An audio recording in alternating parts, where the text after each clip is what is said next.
So basically, the absurd in his mind is the fact that we think there should be some meaning to our life, there should be some point in this existence, but there isn't. It's here for a moment, it'll be gone soon, and we won't exist anymore, there'll be nothing left.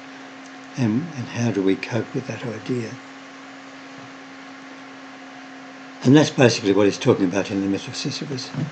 But then he also deals with some of the other ways that people try to cope with that idea, that point, try to escape from the dilemma of the absurd. And he lists those and criticises them in turn. So he talks first about Kierkegaard and Kafka. So another book that was very popular in the 1960s, particularly with adolescents and young adults, was J.D. Salinger's famous book, The Catcher in the Rye. He wrote a number of other books dealing with similar issues, and he talked about the two Ks, Kafka and Kierkegaard. So I must admit I haven't actually read anything by Kierkegaard. I will at given time, but I have read some of Kafka. And Camus sees them as people who have kind of copped out in a way, have tried to find a solution to this problem of the absurd, which they shouldn't really have found. So in Kierkegaard's case, he says that he has chosen the route of going to some transcendental answer, basically meaning there is life after death, there's a spiritual dimension to human beings, there's some undying part of a human being which continues to be even after we've left this earth. And Kierkegaard finds in that a meaning to this. So Kierkegaard went the transcendental route. Ultimately he adopted Christianity, again finding meaning in that, so that we exist because God made us, we will continue to exist because God loves us, and there is an eternal dimension, an eternal part to our human nature. Kafka, Camus says, went some way down the same path. In his earlier book, in Kafka's earlier novel, The Fall, there's a sort of a chaos of unmeaning. Everywhere he turns there's things that don't make sense, and it's kind of a almost a dreamlike world in which in one, like as in a dream, things may make sense at the time, but when you wake up and look at them again, they just fall apart and there's no rational link between any of them. So that's what the trial was like, and we'll look at Kafka more in later episodes of this series. But so that's what Camus was saying in the Fall, in the trial. There was meaninglessness.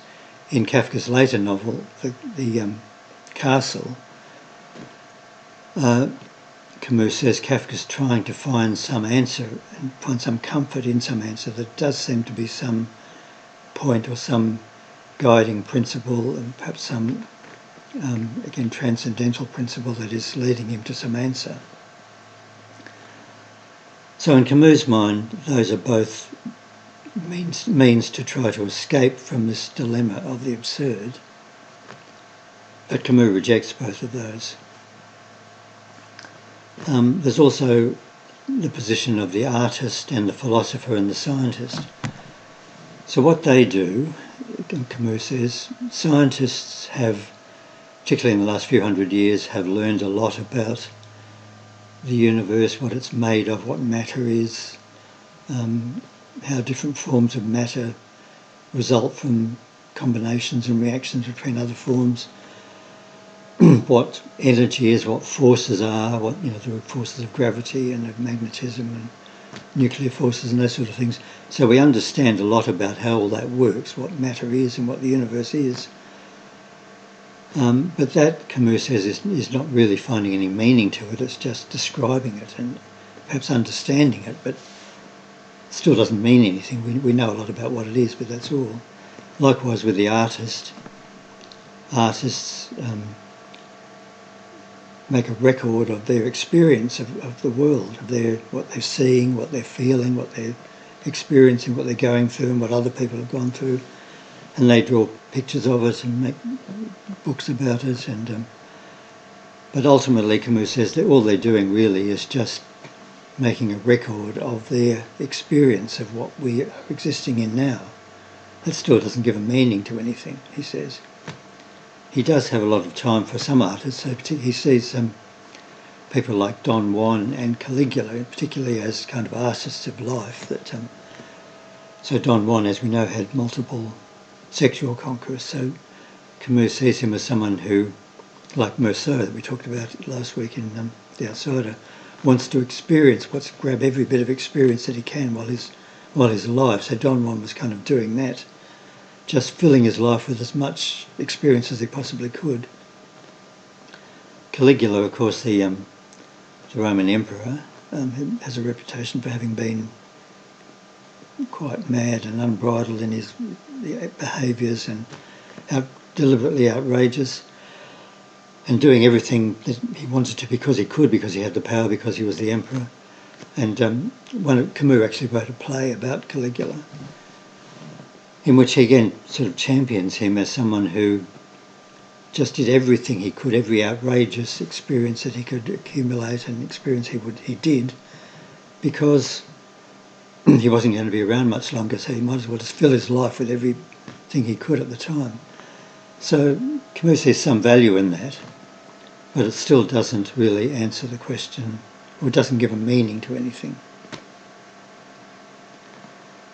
I mentioned last week, and I've mentioned in a few of the episodes before, Kirillov, the character from the Dostoevsky novel The Possessed. And Kirillov, as we mentioned, chooses to suicide. He does that because he's become associated with a revolutionary group in a provincial town in Russia in the 19th century, and the revolutionaries are planning an outrage in the town which they hope will precipitate a revolution. And it would be useful for them someone to take the blame for what they're going to do. And Kirillov agrees to write a statement saying that he's the one that committed this outrage and now he's committing suicide to atone for that. And that will help the revolutionaries, and Kirillov is happy to do that because he plans to suicide anyway. And the reason he plans to suicide, it's not quite what I said last week, it's a bit different from that really, but what he plans to do is he believes that human beings are in the thrall of this fear of death, which is somewhat similar to Camus' idea that we exist, but then still we know we're not going to exist and nothing has any meaning because of that. So Kirillov says, well, we all know we're going to die, and that thought dominates us, and we're afraid of it.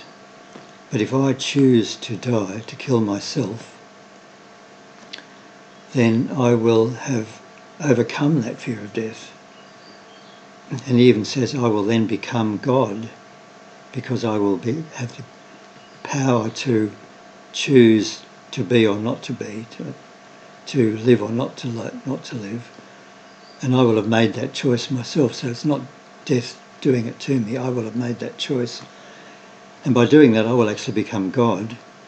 And I will actually be, this is what he thinks, I will actually be saving the human race because I will be imparting that power to them. So that's Kirillov's idea. So what I mentioned last week that I thought Camus saw Kirillov as a kind of a hero. But in fact, reading The Myth of Sisyphus again, I realised actually that was wrong. That's not what Camus thinks. He regards Kirillov as being another one of these people who tries to find an alternative escape from the dilemma of the absurd. What Kirillov is doing is trying to overcome death by choosing to take it, and by himself, in fact, he believes becoming God in that process. And that's just what Camus doesn't want. He doesn't want anyone to find an answer to the absurd. Anything that seems to explain or to find a way to find meaning to this dilemma we're in, Camus is opposed to. He doesn't want there to be an answer. He says there is no answer. We simply have to accept the fact that there is no answer and we have to live in that anyway.